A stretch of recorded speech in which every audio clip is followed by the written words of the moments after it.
Bom, é isso aí. Então, vamos comentar um pouquinho. Vocês entendem, né, que eu tenho aí um pouquinho menos que 1 hora para comentar com vocês sobre história na primeira fase da Unicamp. Então, é pouco tempo, evidentemente que se a gente for falar de tudo que a gente gostaria de falar, vamos ficar o dia inteiro aqui falando, né? Mas vamos fazer um recorte. Esse recorte, né, que eu vou fazer baseado na estatística. Então, eu vou apresentar para vocês aqui a estatística e vamos ver se você acha aqui que tem algum sentido, ó. Deixa eu mostrar aqui para você, ó. Vamos lá, ó. Peraí. Calma que eu tô aqui no slide errado. Vamos voltar os slides aqui, gente. Aqui, ó. Voltar aqui. Então, revisão para a primeira fase da Unicamp. Beleza. Ó, aqui tem 3 instituições importantes. Aqui, ó. Unicamp, Cooperativa do Saber e History, né, gente? Quem manja de história tem que assistir o History, né? Aí vai aprender sobre os alienígenas e tudo mais. Mas falando sério, gente, estatísticas da Unicamp, primeira fase, ó, entre 2015 e 2018. Veja, gente, que quase que metade da prova está entre a história moderna e principalmente a idade contemporânea. Então, nossa revisão, já que nós estamos na véspera da prova, né, e temos pouco tempo, tem que ser focada na contemporânea, ou na passagem da moderna para a contemporânea. Se eu fosse revisar hoje, né, um tema de história do Brasil, eu colocaria na revisão o Brasil colonial, né? Tendencialmente, o tema de Brasil que mais cai na Unicamp é o Brasil colonial. O que menos cai é o Brasil imperial, tá? O republicano também costuma cair, mas o colonial é mais incidente, tá? Então, isso é a estatística 2015 e 2018. Para você pegar o ano passado aqui, veja que a idade contemporânea reforça, é realmente o que mais cai. Ó, o Brasil colonial deu uma subida, ó.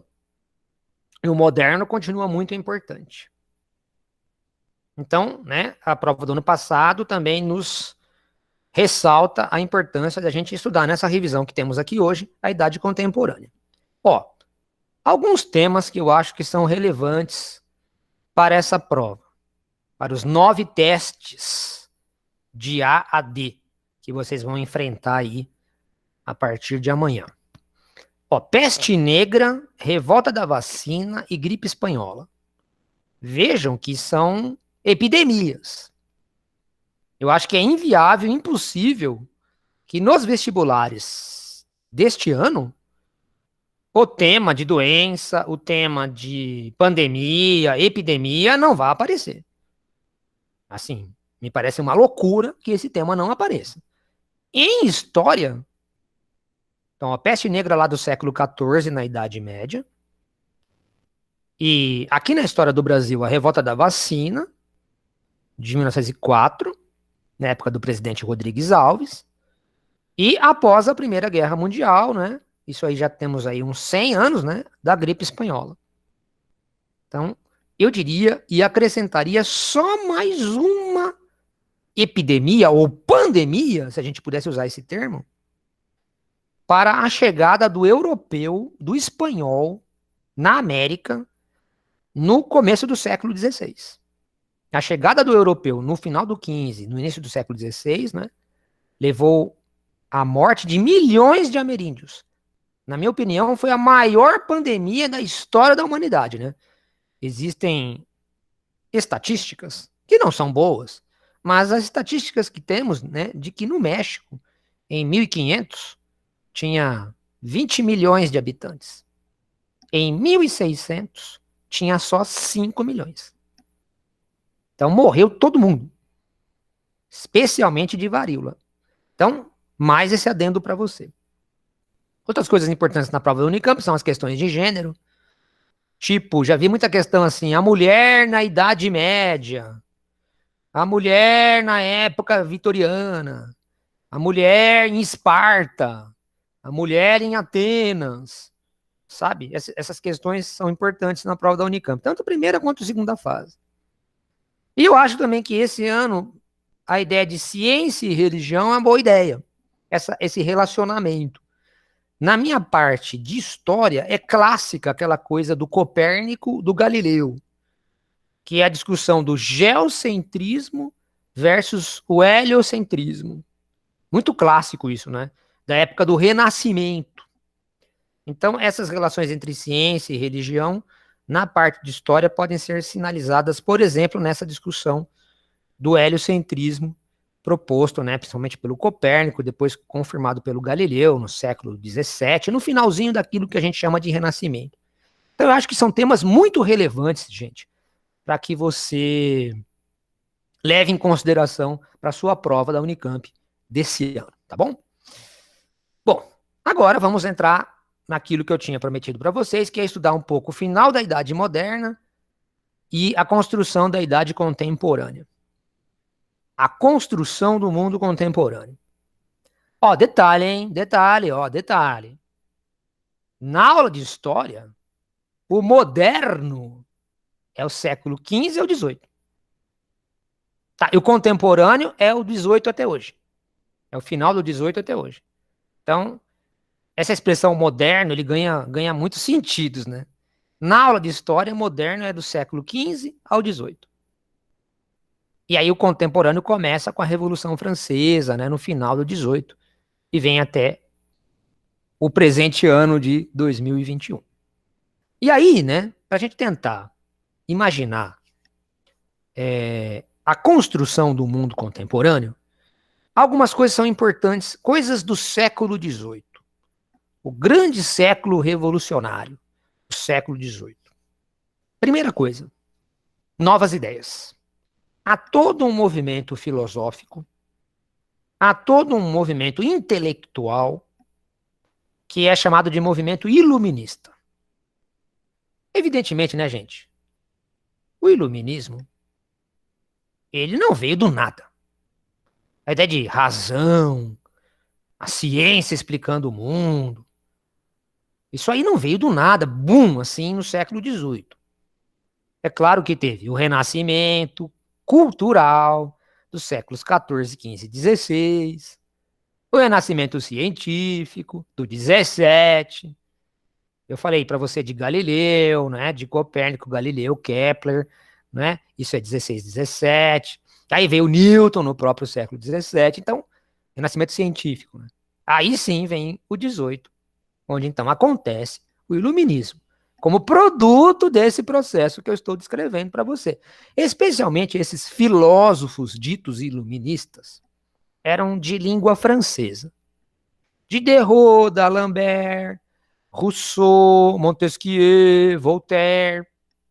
Eles criticavam o mundo que viviam, né? Propunham novas ideias, achavam que a razão e o pensamento explicaria o mundo e que esta razão, essa explicação, esse esclarecimento iluminaria o mundo. Novas ideias, né, trazem luz ao mundo. Por isso que um movimento é chamado, né, de iluminismo, esse movimento filosófico do século XVIII. Então eles criticavam, propunham novas soluções, novos caminhos, porque chamavam o mundo que viviam de ancien régime, de antigo regime, que eles propunham um novo regime. Em geral, o que eles propunham estavam ou no campo da política ou no campo da economia. No campo da política, eles criticavam uma coisa específica, que era o poder absolutista do rei. O absolutismo. Na França, por exemplo, nós tivemos um rei como Luís XIV, o rei Sol, né, que dizia que o Estado sou eu. Luís XIV morreu em 1715, portanto no século XVIII, né? Então, esse poder absolutista do rei era muito criticado por esses filósofos. Eles propunham novas formas de governo. Isso foi chamado genericamente de liberalismo político. Então, o iluminismo vai produzir o que a gente chama de liberalismo político. Ali está o Montesquieu, que propõe, por exemplo, a divisão do poder em três, né? Executivo, legislativo e judiciário. Veja, o Montesquieu, ele era ainda defensor da monarquia, mas uma monarquia não absolutista, uma monarquia em que houvesse um parlamento, em que houvesse uma constituição, a monarquia constitucional. Já um cara como Rousseau, por exemplo, ele era republicano. O ideal de república vinha como referência, né, a Roma Antiga, na época republicana da Roma Antiga, que foi de 509 a.C. a 27 a.C. Ou, por exemplo, na Idade Média teve, por exemplo, Veneza. Veneza foi uma república por um tempo. Então, você vê aí que as propostas eram de superação do absolutismo. Seja com a própria prevalência da monarquia, mas uma monarquia constitucional, que houvesse um parlamento e tudo mais, né? Ou por meio de uma república, o que era mais radical na época.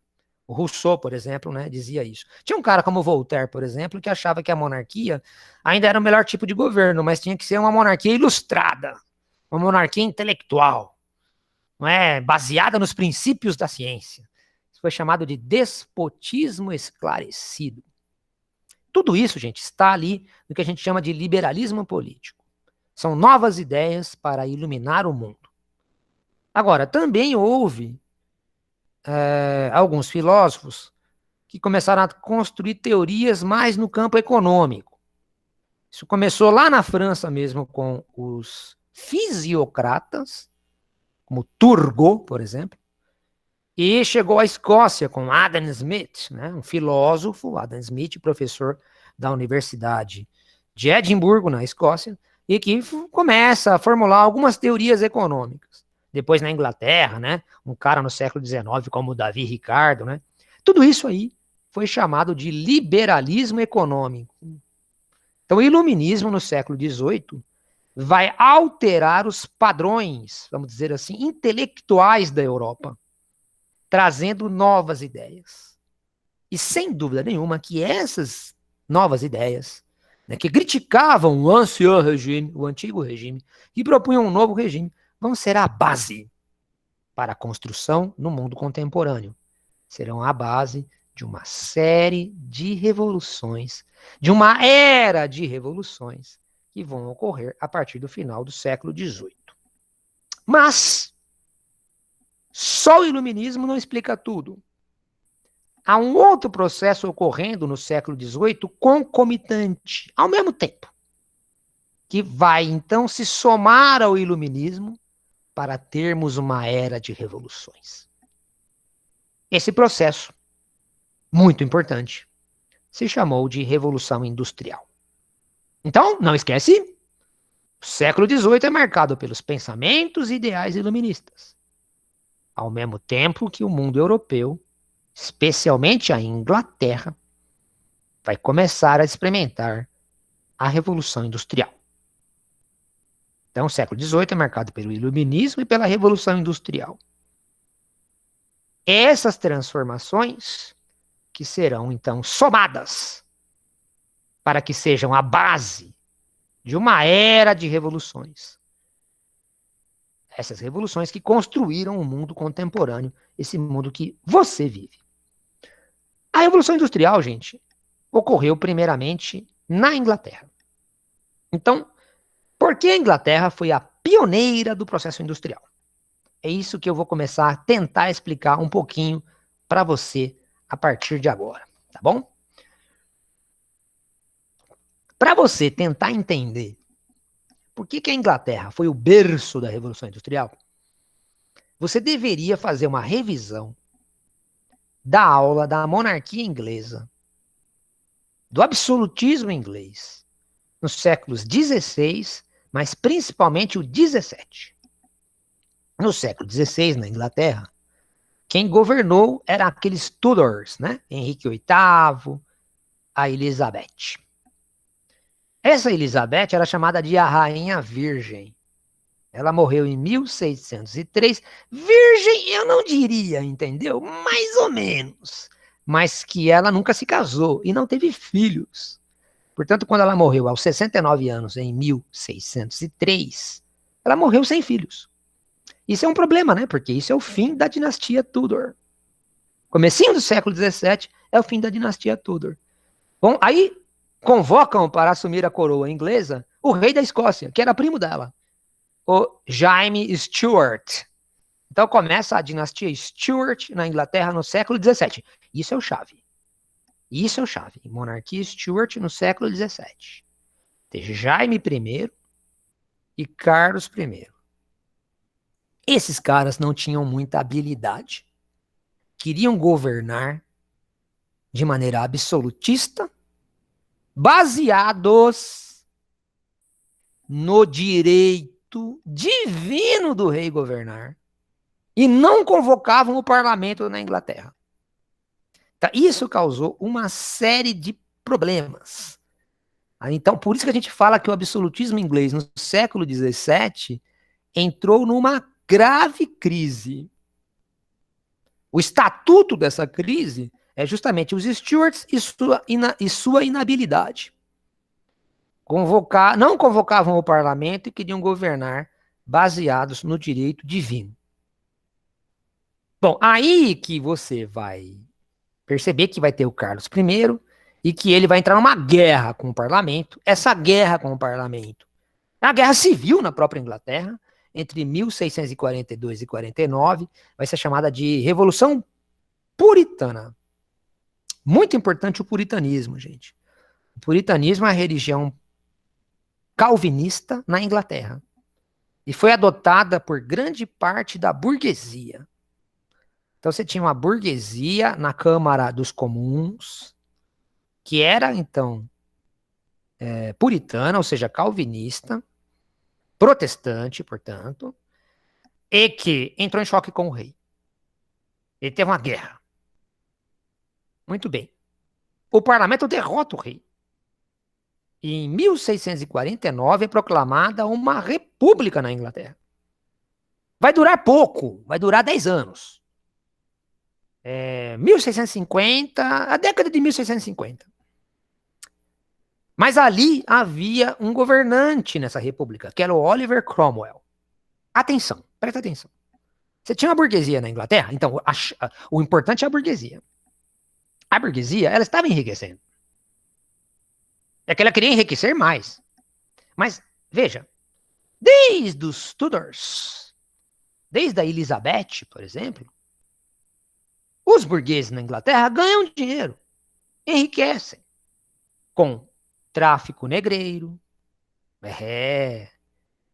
Então você percebe que hoje em dia querem derrubar essas estátuas na Inglaterra, nos Estados Unidos, né? Se você for ver, essas estátuas que o pessoal hoje em dia quer derrubar eram de pessoas do século XVII, pessoas do século XVIII, que ganharam muito dinheiro com o quê? Pirataria. Pirataria deixou muita gente rica na Europa nos séculos XVII e XVIII, até XIX. É que no XIX começou essa atividade a ser questionada, mas no século XVII, por exemplo, uma atividade das mais respeitáveis, né? O que você faz da vida? Eu sou traficante de escravos. Nossa, que legal. Vai para pessoa vestibular onde, né? Então é isso. Então você tinha uma burguesia rica, por quê? Ganhou dinheiro com tráfico negreiro. Ganhou dinheiro com pirataria. A própria coroa inglesa incentivava a pirataria. Bom, aí teve toda essa crise que eu contei para vocês com os Stuarts. E aí, com os Stuarts, né? E aí acontece que, em 1650, Oliver Cromwell passa a governar a República na Inglaterra, né? A República de Cromwell. Esse Oliver Cromwell, ele cria uma lei nova na Inglaterra. Essa lei se chamou Ato de Navegação. Gente, parece uma lei bem bobinha, bem aleatória, mas não é não. Porque pensa bem, Ato de Navegação dizia assim, que daqui para frente, toda mercadoria que fosse comercializada na Inglaterra teria que ser transportada num navio inglês. Mas, professor, mas o que isso muda? Muda. Você já fez compra na internet, né? Não tem aquele negócio? Quanto custa o que você vai comprar? 50. Quanto é o frete? 70. Então, existe uma empresa que ganha dinheiro com o frete. No caso aqui, do meu exemplo, frete marítimo, não é? Toda mercadoria que for comercializada no mundo inglês tem que ser transportada por um navio inglês.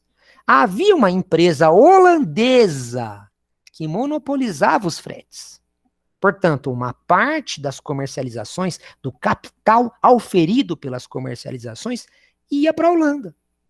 Com essa lei, esse capital permaneceu dentro da Inglaterra. Fez dinamizar os negócios dentro da Inglaterra e deixou essa burguesia mais rica ainda. Ela estava rica com pirataria, ela estava rica com tráfico negreiro, agora ela está mais rica ainda com o ato de navegação de Oliver Cromwell. Então, economicamente, no meio do século XVII, nós tínhamos uma burguesia rica já na Inglaterra.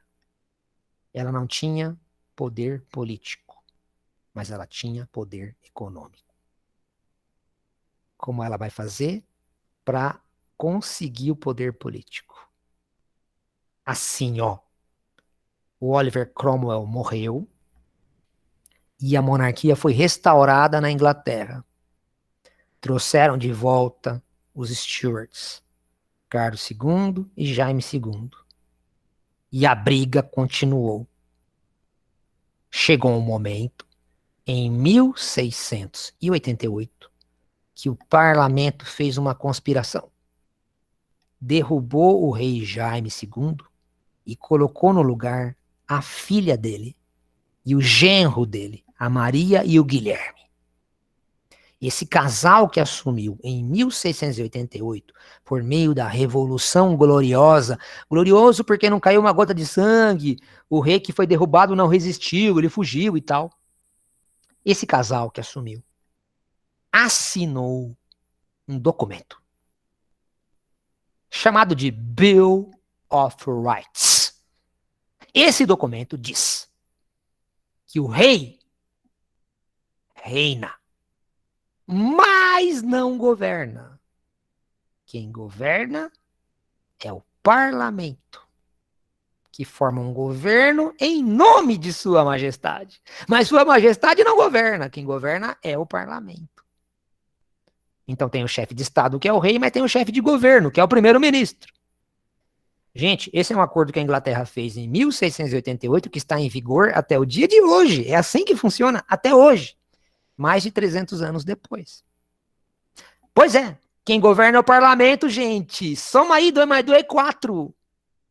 A burguesia já tinha o poder econômico. Agora, quem governa é o parlamento. A burguesia está lá dentro do parlamento, na Câmara dos Comuns. Ela passa a participar do governo, ela adquire poder político. Então, quando a gente entra no século XVIII, você tem uma burguesia rica e com poder político, que está ávida, desejosa de usar a política para ampliar seus negócios e ampliar o seu capital. É por isso que no século XVIII há um investimento de capital maciço em tecnologia. É por isso que a máquina a vapor, ela é valorizada.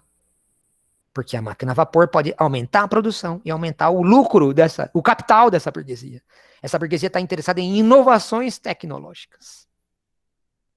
Por isso, somando todos esses aspectos, é que temos a Inglaterra a pioneira do processo industrial. Evidentemente que eu posso buscar outras explicações complementares, como, por exemplo, uma mão de obra para as indústrias, para as fábricas que vão surgindo, uma mão de obra abundante. De onde que vem essa mão de obra abundante que está vindo do campo, migrando para a cidade? E que vai trabalhar por salários baixíssimos, porque tem necessidade. Porque no campo está havendo também uma transformação. A lei dos cercamentos. Os nobres são donos das terras. Mas há uma nobreza específica que se chama gentry. Essa gentry quer tirar lucro da terra. Só a plantação dos camponeses não dá muito lucro para essa gentry. A gentry cerca a terra, daí cercamentos. Expulsa os camponeses, os servos. Coloca ovelhas dentro do cercamento. A ovelha tem lã. E a lã é matéria-prima para vender para a manufatura têxtil. E essa gentry ganha dinheiro. Ao fazer o cercamento das terras, gerou esse êxodo rural e a mão de obra barata para a indústria que nascia, principalmente, no início, a indústria têxtil. É a máquina a vapor de James Watt, 1765, e os teares mecânicos funcionando já a partir de 1780. A máquina a vapor funciona queimando o carvão. E o carvão é abundante, é o que mais tem de recurso natural na própria Inglaterra. Então, todos esses processos que eu expliquei para vocês justificam a Inglaterra ser o berço da Revolução Industrial lá no final do século XVIII. Relembrando, o século XVIII é o século das novas ideias, do iluminismo. E é também o século da Revolução Industrial. Iluminismo e Revolução Industrial somados, acontecendo no século XVIII, o que isso gera? Isso gera, essas duas coisas juntas, gente, gera o quê? Olha a explosão, bum! Uma era de revoluções. Revolução Francesa, Revolução Americana, uma série de transformações, que é justamente o que eu vou começar a contar para vocês a partir de agora. Gente, vocês estão aí? Tá tudo bem? Tudo certo? Estão me escutando direitinho? Tudo bem? Sim ou não, gente? Tudo certo, gente? Legal, legal. Joia, valeu. Então tá bom. Tomar um gole d'água aqui. Vamos lá. E vamos falar da era de revoluções. Você já aprendeu que o iluminismo é a revolução industrial. Cria um ambiente, sabe quando cria um ambiente? Cria aquele ambiente favorável para que as revoluções ocorram. Então, vamos lá. Vamos compartilhar com vocês agora a era de revoluções. Vamos lá.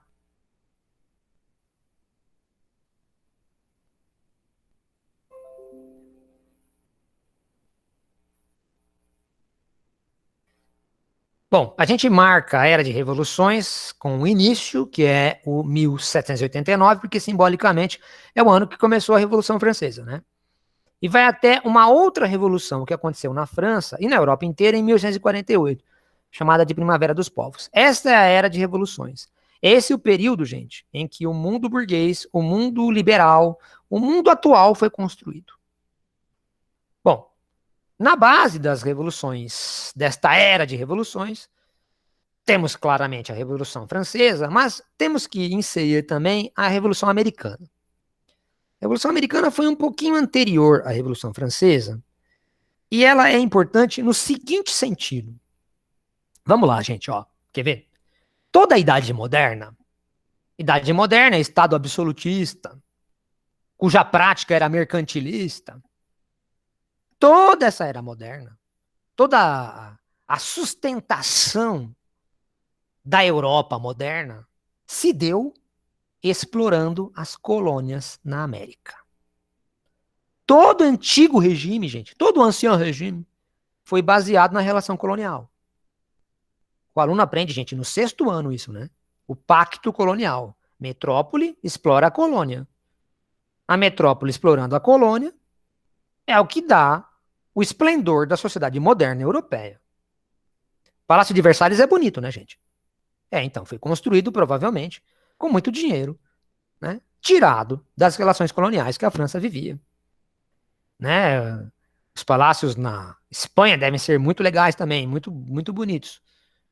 Tudo fruto da exploração da América. Bom, esse colonialismo ruiu no século XVIII. Ruiu a partir de ideais iluministas. Os americanos, os ingleses, a América inglesa, leu o John Locke. E aí influenciados pelos pensadores iluministas, começaram a pensar assim: como assim esse rei Jorge fica criando uma série de taxas aqui e nos explorando? Não queremos mais isso. Não temos nenhum representante no parlamento inglês. Nenhum americano está no parlamento inglês. Sem representação, não deveria haver taxação. Então é errado isso. Nós temos que cortar este laço. Entenda, gente. À medida que se processam as independências na América, toda a sustentação daquele antigo regime cai. Então é algo muito importante. E tudo começou nos Estados Unidos. Quando, então, diante da lei do açúcar, lei do selo, lei do chá e etc., os colonos se revoltaram contra esta opressão metropolitana e declararam sua independência. Há um documento, né, muito famoso, do 4 de julho de 1776, redigido principalmente pelo Thomas Jefferson, né, que é a Declaração de Independência dos Estados Unidos. E que ele fala, né, que todos os homens nasceram iguais, né, iguais em direitos. Pois é, ele tinha um monte de escravos, mas todos os homens nasceram iguais em direitos, têm direito à liberdade. Olha só, todo mundo tem direito à liberdade. Na época, para ele, isso não parecia uma contradição. Para nós, hoje em dia, parece uma grande hipocrisia, né? Mas naquela época eles não achavam isso. Então, gente, a independência americana deve ser enxergada por você como se fosse assim, dominós. Sabe aqueles dominós colocados assim? E aí cai a primeira pedra, e aí tem o efeito dominó, vai caindo todas as demais. Com a independência americana, se seguiram todas as demais. Né? E todo aquele esteio que sustentava o antigo regime caiu por terra. Agora, até eu acho interessante que o ideal iluminista ele surge na França. Esses ideais revolucionários, rebeldes, surgem na França. É como se fosse aqui um jogo, sabe aquele jogo de bola? Um jogo de ping-pong, vai? Vamos falar a linguagem do povo, linguagem popular. Jogo de ping-pong. A bolinha e a raquete tá com o francês. E o francês taca a bolinha e vai pro americano. E o americano, então, faz, a partir do iluminismo, faz sua independência. Aí, então, meio que devolve a bolinha para o francês. Fala assim, ô francês, essa sua ideia iluminista, ela funciona mesmo, ela deu certo, ó, olha para você aí, ó. Então os franceses pegam a bolinha, ou seja, eles percebem que aqueles ideais iluministas funcionam, deram certo, os americanos criam então a primeira, né, república federativa, presidencialista, constitucional da história, e então os franceses absorvem esses ideais, falam, não, aquilo que a gente pensou dá certo, né? E aí, diante do contexto de uma França falida, mal gestada, gerida pelo Luís XVI, a massa de sans-culottes, que é essa massa de trabalhadores urbanos desempregados, né? E a França vivia também péssimas colheitas, havia um povo camponês com fome, uma massa urbana desempregada, uma burguesia ávida, não é, por chegar ao poder político. Então esse pessoal vai lá em 14 de julho de 1789 derrubar a Bastilha. Né? A Bastilha é essa prisão, né, que era símbolo do poder do rei, é o que está na ilustração aí do slide. E os caras derrubam a Bastilha, que simbolicamente é derrubar o próprio poder do rei, né? Começa 14 de julho de 1789, o que a gente vai chamar de Revolução Francesa. No final das contas, o que foi a Revolução Francesa? Realmente os camponeses sonhavam com reforma agrária.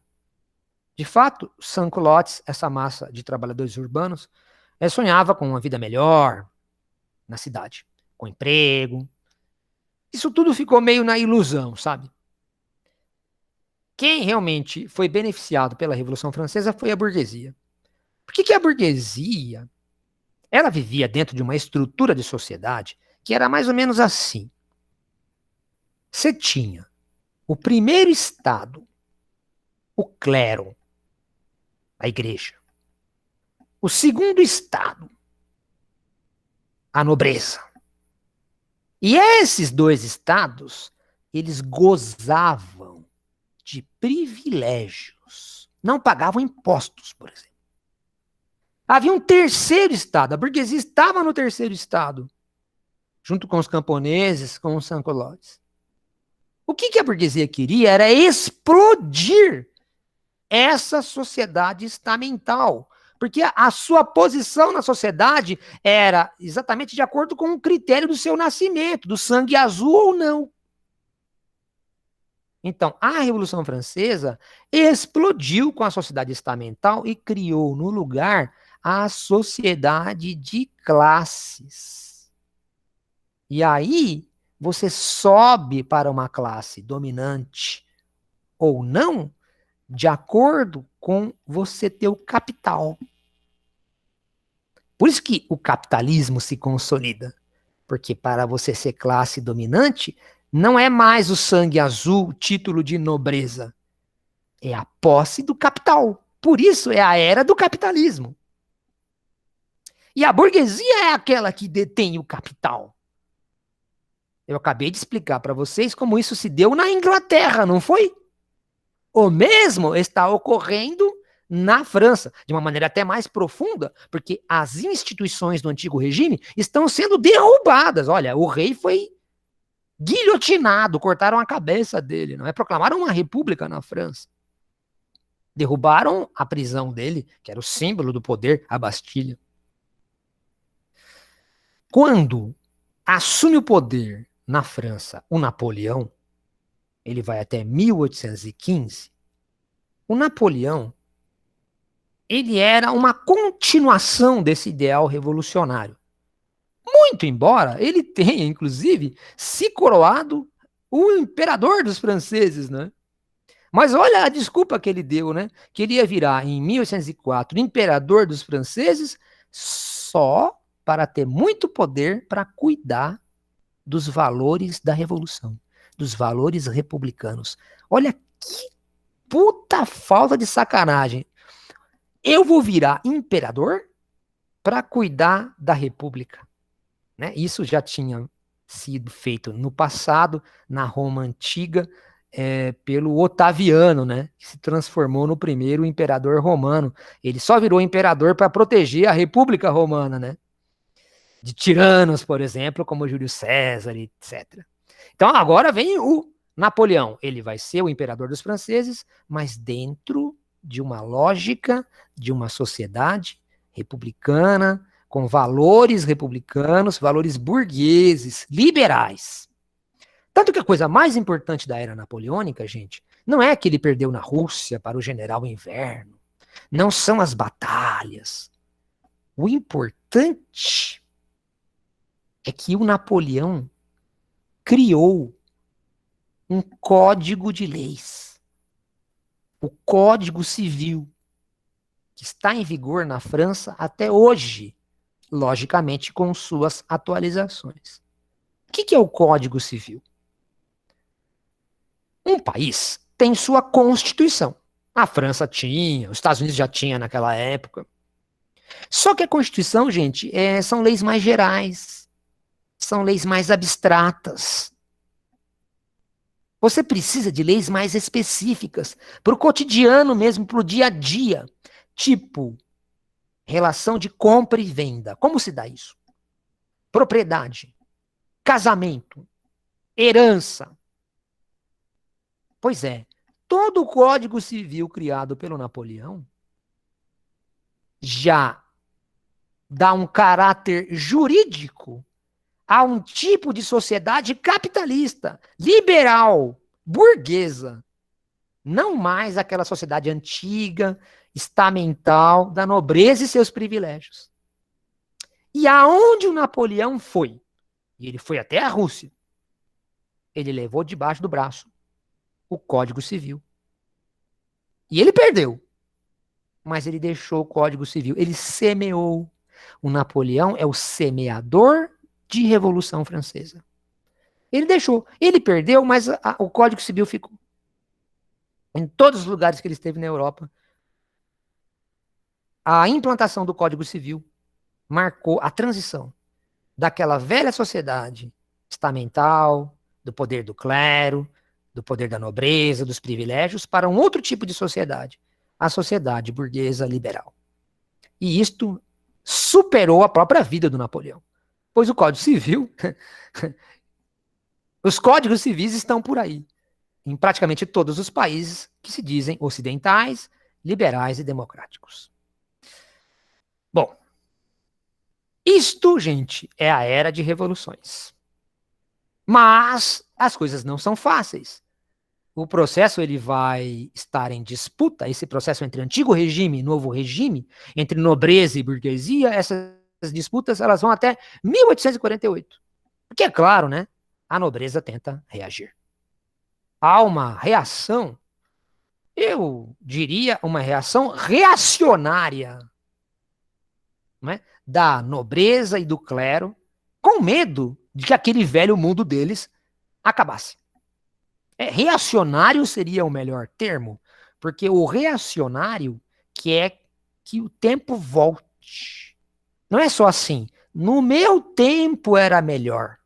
No meu tempo os jovens estudavam para a Unicamp. Hoje em dia não. Então, no meu tempo, então aquela ideia, então isso é ser conservador, né? No meu tempo era melhor. O reacionário é mais, porque ele quer que não só no meu tempo era melhor, mas ele quer fazer realmente voltar o tempo. Ele quer fazer um movimento armado para que as leis retroajam, né? Hajam então um reacionarismo para que o tempo volte para uma suposta idade de ouro. É o que foi o Congresso de Viena, de 1815, né? Potências do antigo regime, como a Áustria, não é? Como a Rússia, como a Prússia, esse pessoal se reuniu, fez uma santa aliança, então tentando, então, ao mesmo tempo que derrotou o Napoleão e o exilou lá na ilha de Santa Helena, tentou impor a volta do antigo regime à Europa. É que fracassaram, né? Em 1848 isso ficou bem claro, mas tentaram. Por exemplo, na França, o Luís XVI foi guilhotinado, mas os seus irmãos Luís XVIII e Carlos X foram colocados no trono. Houve uma restauração monárquica na França, com Luís XVIII, né, de 1815 a 1824, e com Carlos X, de 1824 a 1830. Então, há uma tentativa de restauração. É que o Carlos X tenta, de fato, restringir a Constituição francesa, restringir o direito a voto, dar poder ao clero. Então ele é tão reacionário, o Carlos X, que há um movimento em 1830 que é tipo uma segunda Revolução Francesa, né? Esta tela que eu coloquei aí, que é do Delacroix, A Liberdade Guiando o Povo, né? A Liberdade Guiando a Nação. Então a moça da tela, né? É a liberdade com a bandeira da França, a bandeira tricolor, né? Ela tá levando à frente, né? A liberdade guiando o povo, né? O povo da burguesia, esse senhor aí de chapéu e barba, né? Sans-culottes, como esse menininho, né? Com o revólver na mão. Então, a liberdade guiando o povo e o povo passando por cima de todos aqueles velhos valores do antigo regime é o movimento de 1830. Definitivamente, a República, na verdade, é colocada apenas em 1848. Há um novo movimento em 1848, em que se proclama a Segunda República Francesa. Genericamente, né, a gente chama isso de Primavera dos Povos, em 1848. Né, quando todos esses valores eles se espalham praticamente pela Europa inteira. E fica muito claro, em 1848, de que pode até ter um rei, sabe?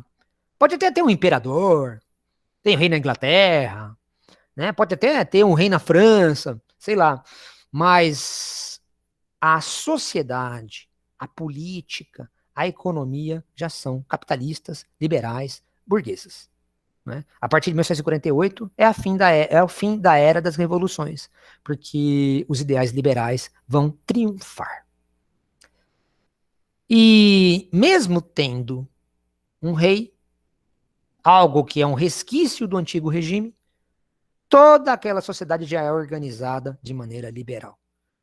Portanto, a revolução vai do final do século XVIII, a Revolução Burguesa, até a metade do século XIX, até mais precisamente 1848, quando aqueles valores se tornam os triunfantes, os vencedores.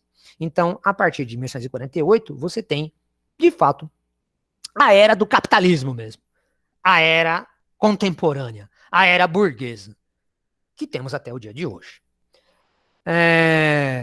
A burguesia, então, se liberta das amarras da nobreza e cria uma era que a gente vai chamar de a Era do Capital. Essa Era do Capital é de 1848 até 75. É nesse momento, inclusive, que acontece o que a gente vai chamar de Segunda Revolução Industrial. Deixa eu só dar uma paradinha aqui, para dar uma respiradinha, né, gente? Vamos dar uma respiradinha. Tudo bem aí, gente? Tudo certo aí? Tudo tranquilo? Sim, Maria. Então tá bom. Beleza, Pedro? Lucas, Thales, Mariana, Laura, Vinícius, Júlia, beleza, gente. Valéria. Ó, então, ó, vamos ver se você pega aqui a ideia, ó. Então, em 1848, triunfou a burguesia. E aí começa uma coisa que a gente chama de Era do Capital. Vai ter mais ou menos 1875, 1880. É o auge do capitalismo sendo capitalismo industrial, produtivo, sendo capitaneado, administrado pela burguesia. É o auge. Porque acontece uma série de inovações tecnológicas no setor químico, petroquímico, né, no setor elétrico, que gera a segunda revolução industrial. Eu tirei um pouquinho, Laura, o slide, mas eu já volto, tá bom? Já volto com o slide. Só tô falando agora sem slide. Então. Valeu. Então, entenda que não é só a Inglaterra que passa por esse processo que eu estou descrevendo. É a Inglaterra, é a França, é a Alemanha, que se unificou em 1870. É a Itália, é a Bélgica, na Europa.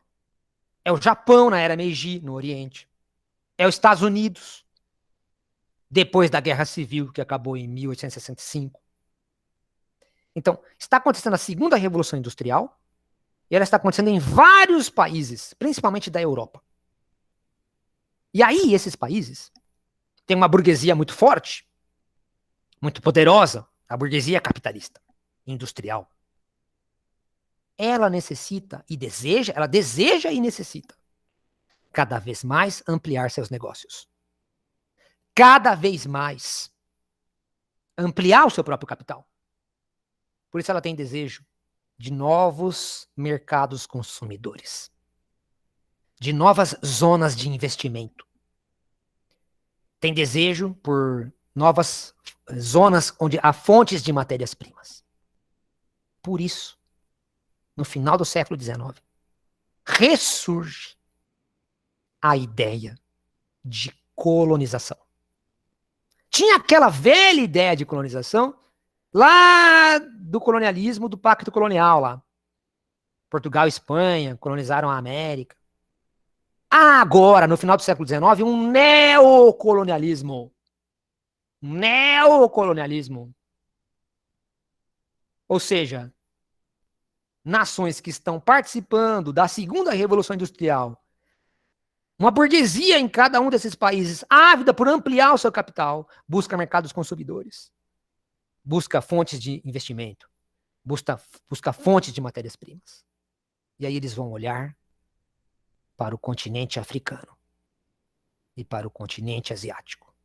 E vão lá e... Nhau! Nhau! Vão partilhar África e Ásia sem vergonha.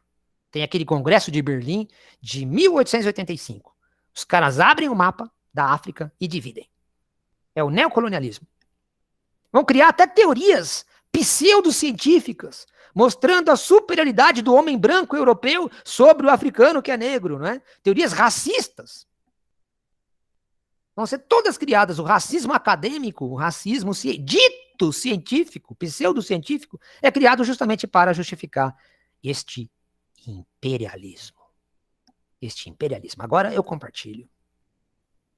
A segunda Revolução Industrial, portanto, está vinculada ao imperialismo.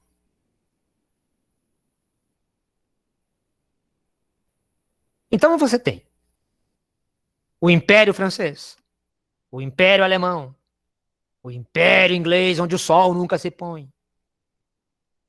É claro que esses interesses políticos e econômicos, eles vão gerando uma série de rivalidades.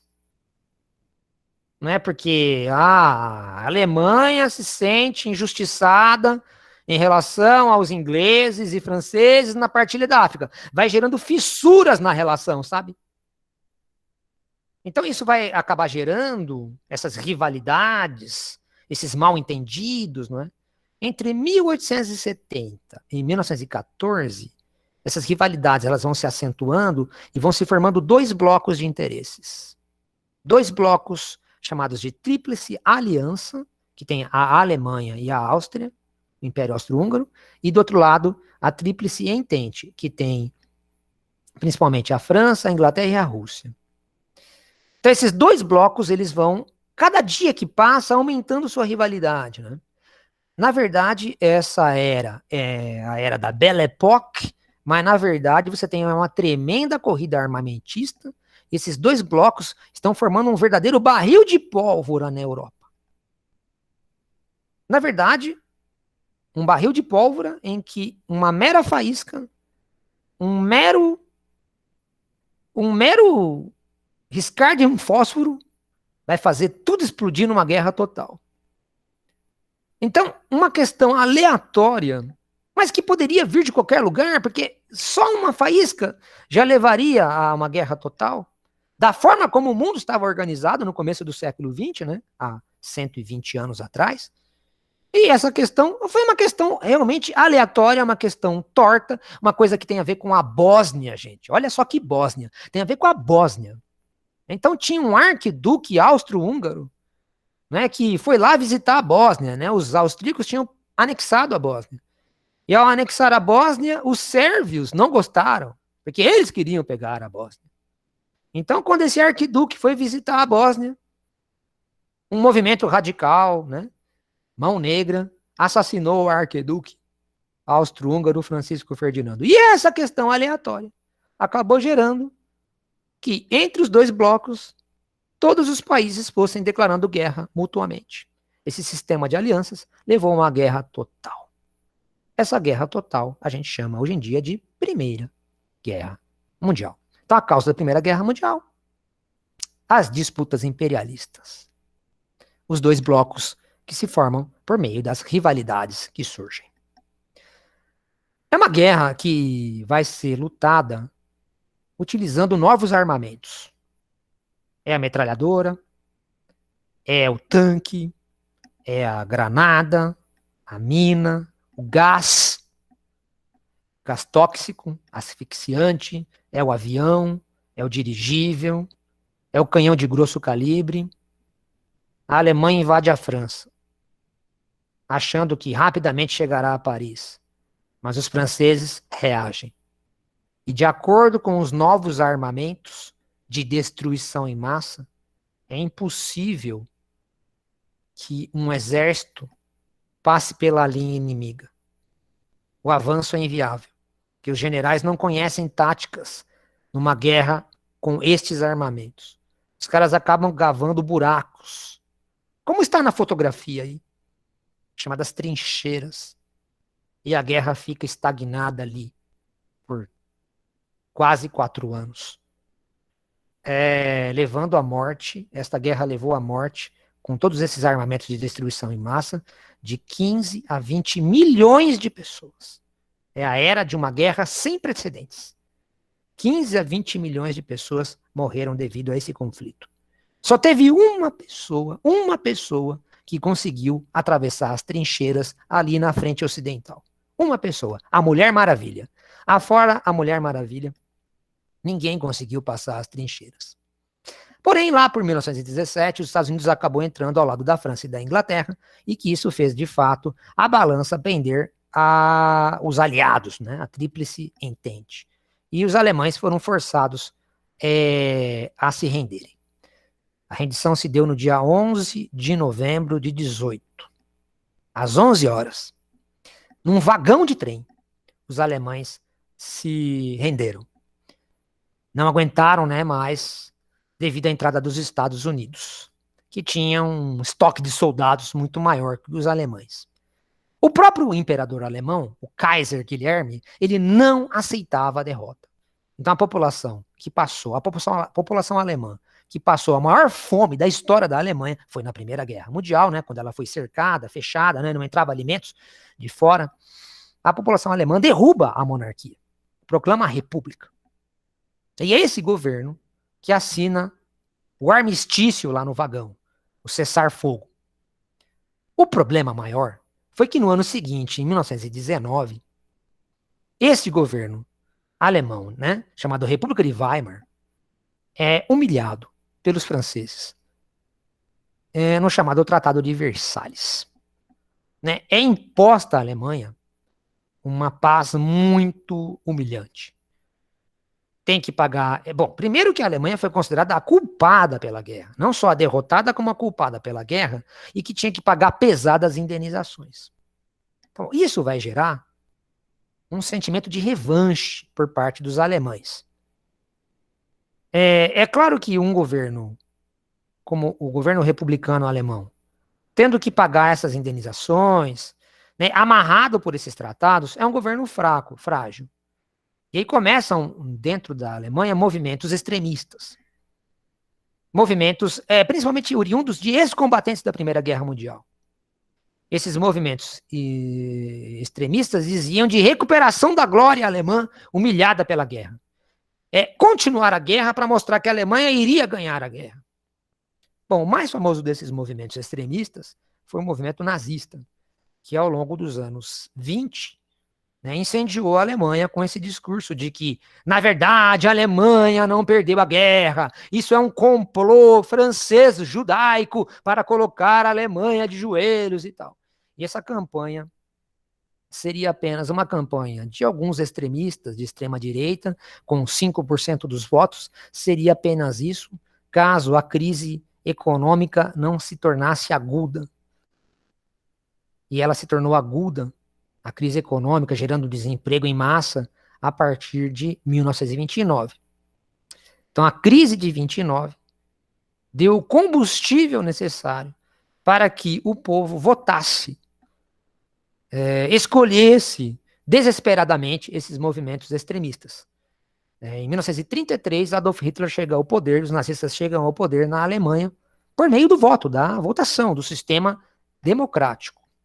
Então, a crise de 29, ela é muito, muito importante para se explicar a ascensão do nazifascismo. Especialmente o nazismo na Alemanha. Porque uma Alemanha que já estava fragilizada ficou mais ainda, não é, de acordo com aquela crise. A crise foi originada nos Estados Unidos.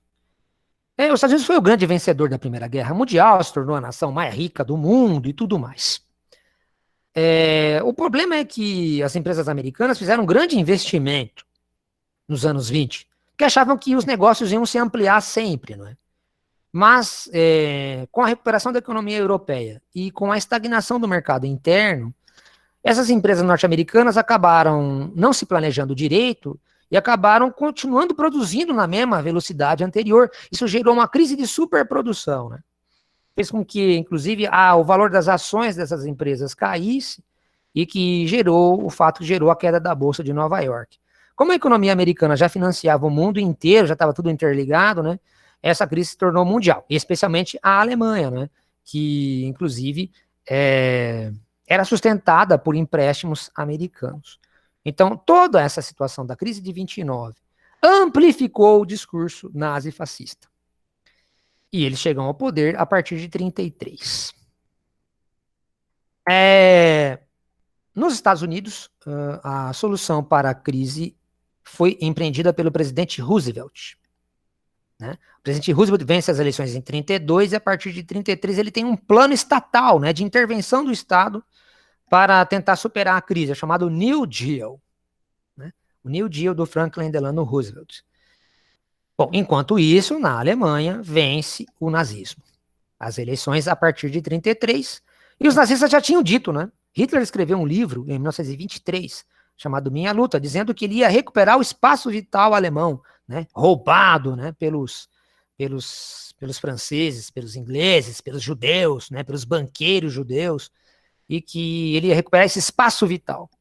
Então, o avanço que o governo nazista deu, o avanço de expansão territorial, anexando a Áustria em 38, Tchecoslováquia em 39, Polônia em 39, leva à Segunda Guerra Mundial. Winston Churchill havia dito, né, que essa Segunda Guerra Mundial nada mais é do que a continuação da Primeira. Mais ou menos ele tinha razão em certo sentido. Então, os nazistas vão ser derrotados pelos americanos e pelos soviéticos na Segunda Guerra Mundial. E fará sentido, depois da Segunda Guerra Mundial, que essas duas potências acabem dividindo o controle do mundo a partir de 45, né, especialmente a partir de 47, até o fim da União Soviética, que se deu em 91. Esse período foi chamado de Guerra Fria. Bom, mais ou menos isso eu tinha para conversar com vocês sobre idade contemporânea. Lucas está perguntando aqui, professor, o imperialismo também tinha... Peraí, Lucas, eu não vi aqui. O imperialismo também tinha busca por mão de obra? Ou era apenas matéria-prima? Não. Não, Lucas, havia mão de obra na Itália, na Alemanha, na Inglaterra, mão de obra abundante, viu, o Lucas? Tanto que a imigração. Uma das coisas que os europeus mais exportaram no final do século XIX e começo do século XX foram pessoas. Pensa, Lucas, quantos italianos vieram para o Brasil ou para Nova York no começo do século XX, né? Então havia uma explosão populacional na Europa. Então não havia carência de mão de obra, tá? Esse fato não havia. Então falou. A Mariana falando, professor, teria como você voltar rapidinho para o slide da crise de 29? Posso sim. A Valéria falando, tem um documentário que fala das estratégias das guerras mundiais. Tem aquele documentário, Valéria, As Guerras Mundiais do History. Eu zoei no começo da aula o History, mas esse documentário é bom, viu? Pode assistir que é tranquilo, que é muito bom, tá? Deixa eu então compartilhar de novo o da crise de 29, conforme me pediram aqui. Peraí. Ah, sim, na Netflix, Valéria, tem vários, inclusive um recente que eu assisti, que é muito bom, esqueci o nome, mas é muito bom, viu?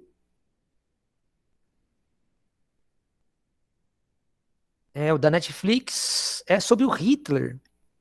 Tem uns dois sobre o Hitler. Capangas de Hitler, que é mais velho, e um mais recente. Eu achei muito bom mesmo. Esse é o do New Deal, né? Que pediram, né? É esse aqui, né? Bom, acho que é isso, né?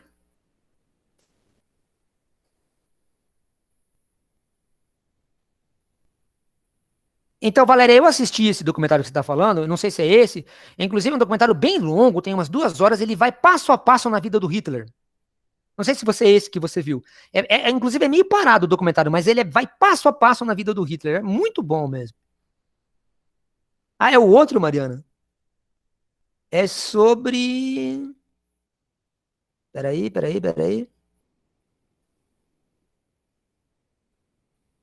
Esse aqui, será? Peraí. Sobre a crise de 29?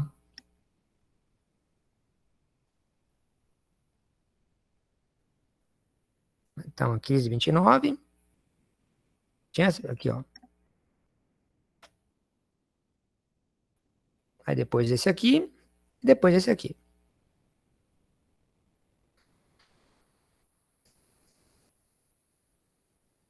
Certo? Gente, é isso aí, então. Agradeço aí, então, a atenção de vocês para a aula de hoje. E desejo